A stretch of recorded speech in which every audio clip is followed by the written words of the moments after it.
павінны разумець, што ў 8 стагоддзі у нас не было ні дзяржавы, ні пісьмовасці, ні граматы, нічога. Яшчэ людзі жылі у гарадзішчах, і хадзілі у цедарыных скурах.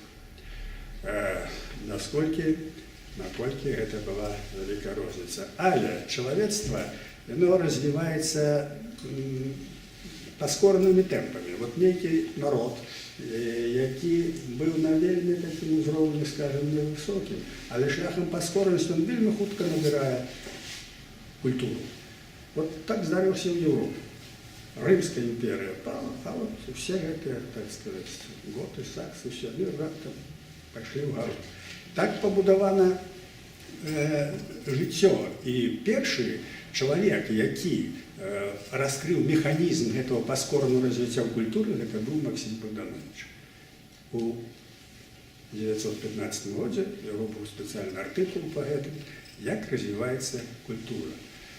Што, можа быць, яна прыдушана, усё будзе забаронена, але калі потым ёсць магчымасць развівацца, яна развіваецца вельмі паскорана. Яна можа за некалькі гадоў прайсці тое, што іншая літаратура 100 гадоў павінна была праходзіць.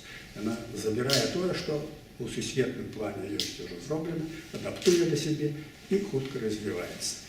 Так вот, Ван Вэй. Ван Вэй, што мне зацікавіла, што Ван Вэй апісваў яго доўгія вершы, ён апісваў падрабязна, акаляючае асяроддзе, як цячэ рэчка, якія там чаўны, якія людзі, і ўсё там падрабязна, і паўстае карціна таго Кітая. Настолькі гэта здорава, і у мяне ёсць шмат такіх вершах таксама апісальны наших дарог, якія растуць вербы, як расце рэчка, як чуваць стрекат трактара, ўсё.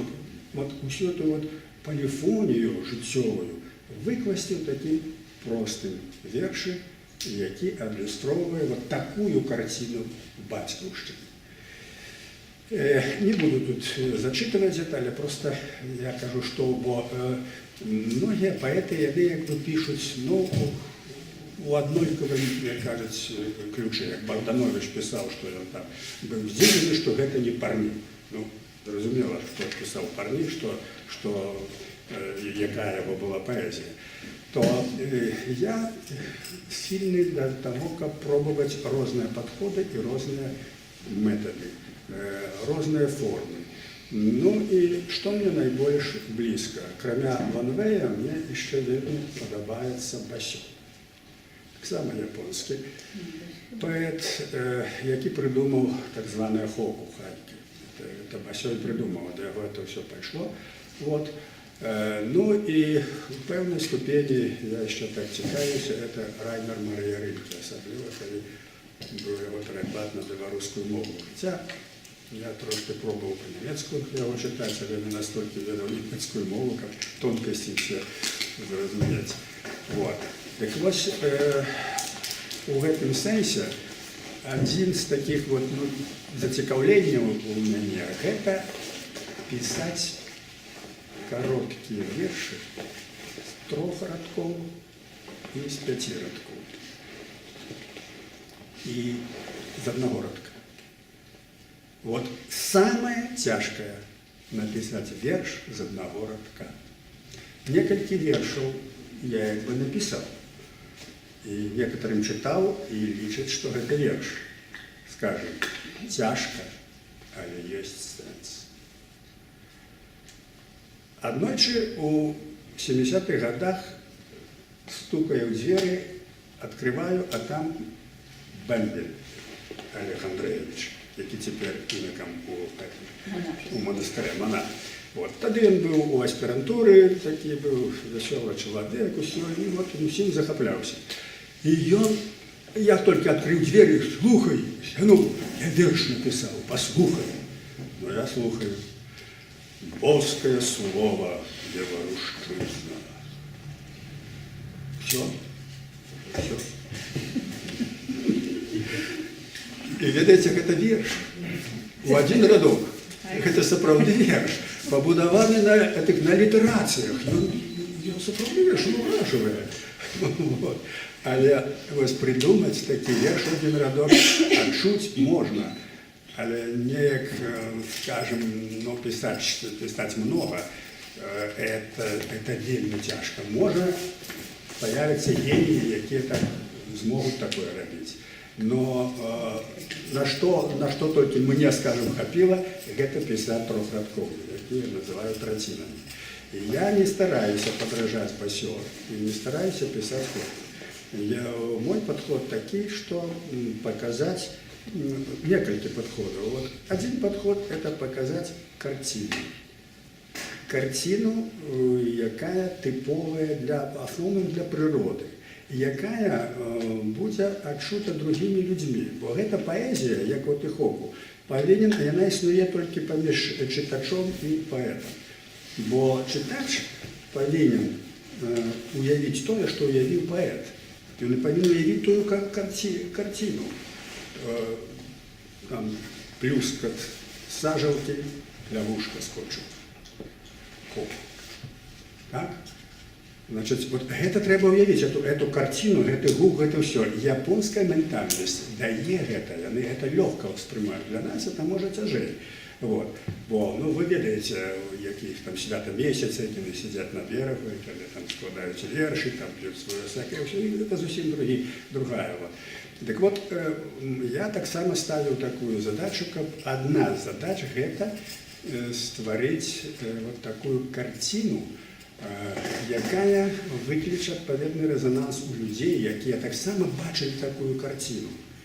И, может, не придали этому никакого значения. Далее, у гэтым подходе вельмі важно, каб был подтекст. Калі нема подтекста, я лічу, то нема траціны, нема верша. Верш повинен заканчиваться подтекстом, он повинен его уметь обовязково. Вот. Конечно, добре, коли есть аллитерации и все. Так само это относится до пятирадкового верша. А пятирадковый верш, як я стараюсь будовать, это как обовязково у апошнім радку было резюме, был сенс, был той же подтекст и раскрытие, для чего это написано. Бо коли просто, ну, можно написать некую картину, все, ну, это так само может быть воспринято, але я лечу, что вельми важно вот этот подтекст. Другое, я как бы писал свое кредо и у Глории Патрии, повинно быть вельми мало слов. Значит, коли уразил некий факт, некое почуття, я его записываю. Потом я выкресливаю все радки, остаются, допустим, 3 радки. И потом самое такое думание идет, как выкреслить все лишние слова. И урешті-решт бывает выкресливаешь все, только одно слово остается, ну, значит, пшик. Вот. Але как не было лишних слов. Такая задача. Вот. Это что дотычет этих малых формул. Скажем про месяц, ну это в основном у дорозе.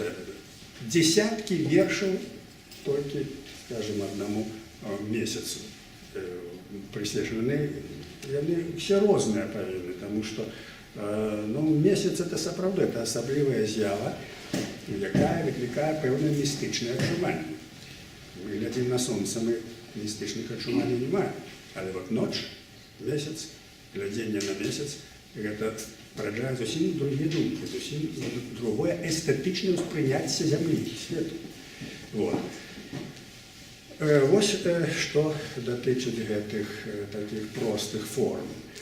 Так само я ну, старався використовувати таку форму, як приповість.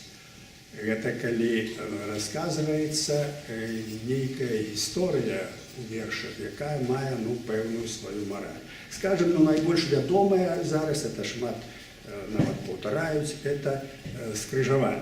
Это что на дороге мне заступили дорогу 3 сябров. И скажем, мы забьем себе.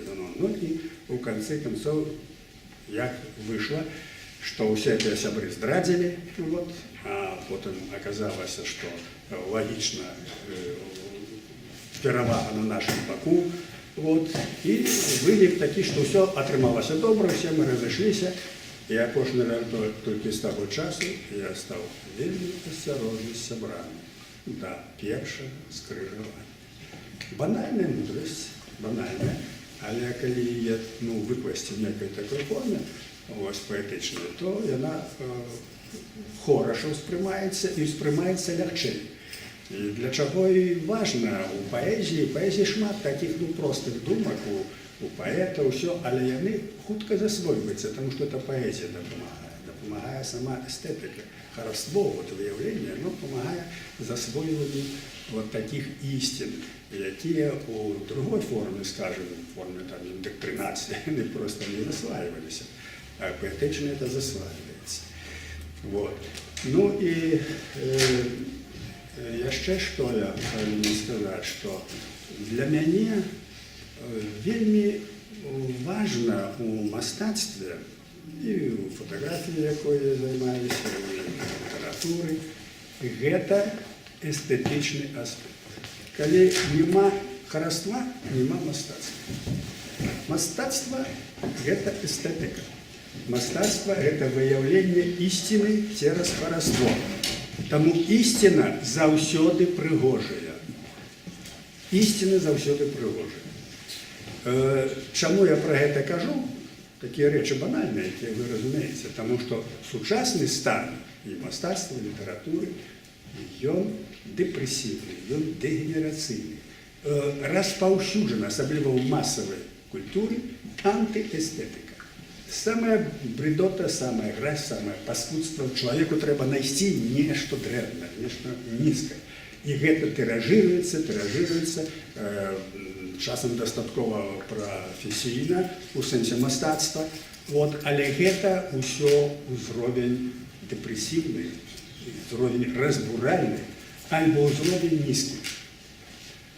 Што значыць нізкі? Чалавек пабудаваны па ўзору сусвету. Это я вычитал в одном апокрыфе христианским, что человек – это модель сусвету. И это сапраўды.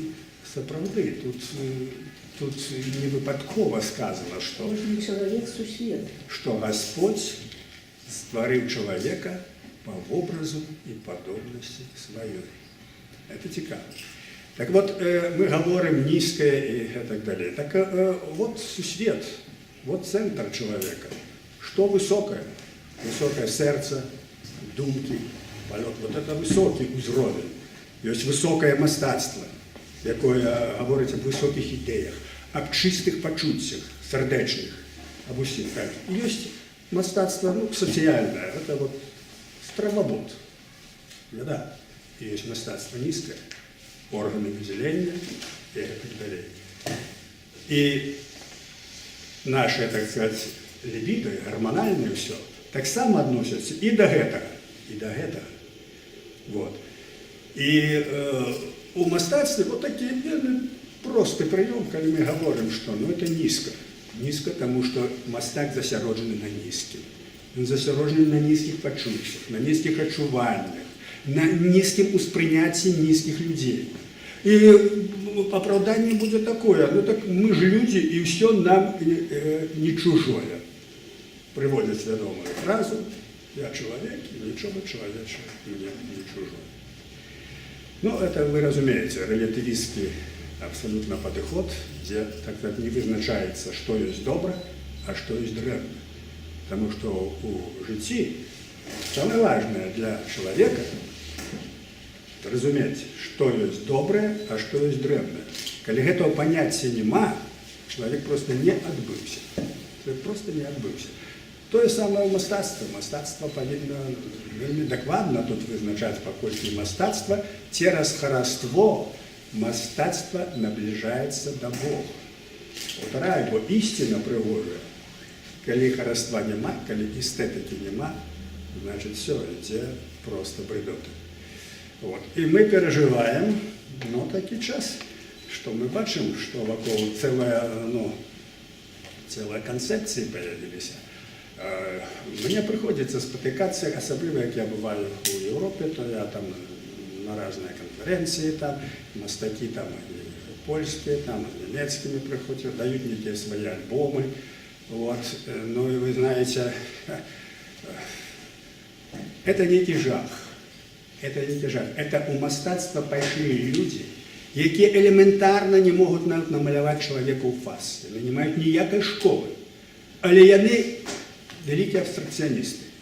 Яны нешта мажуць, яны нешта паказваюць. Появляецца цэлая сістэма мастацтвазнаўцаў, цэлая карпорацыя, якія пішуць, што гэта такое проникнение, это такие колеры, это все. Остальные люди не вельмі разбираются, але ніхто не хоче показати себе некомпетентным, ніхто не хоче показати себе дурнем. І тому альбо мовчить, альбо головой киває, що це так. І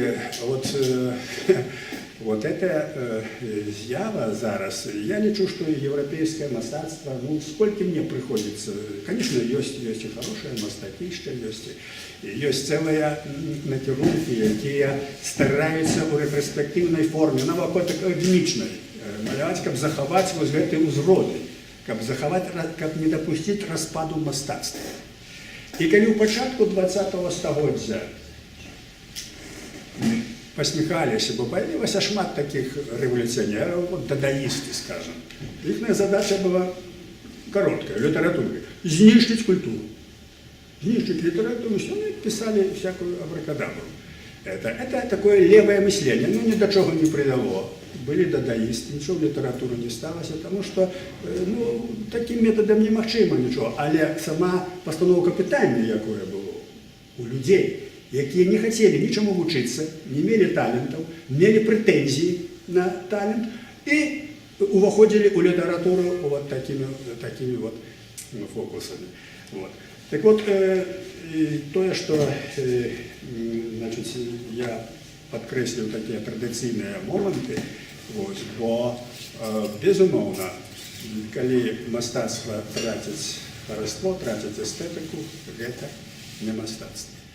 Для нас, для белорусов, и я с задовольнением это означаю, что вот наш узровень наших мастаков, про литературу я не скажу, теперешнюю, але наш узровень мастаков, это вельмі высокі узровень. Это тое, что у Европе шмат дзе на сённяшні дзень ужо страчана. Яны гэта нават не разумеюць. І вельмі важна нам захаваць это все, каб яно не знікла разам з людзьмі.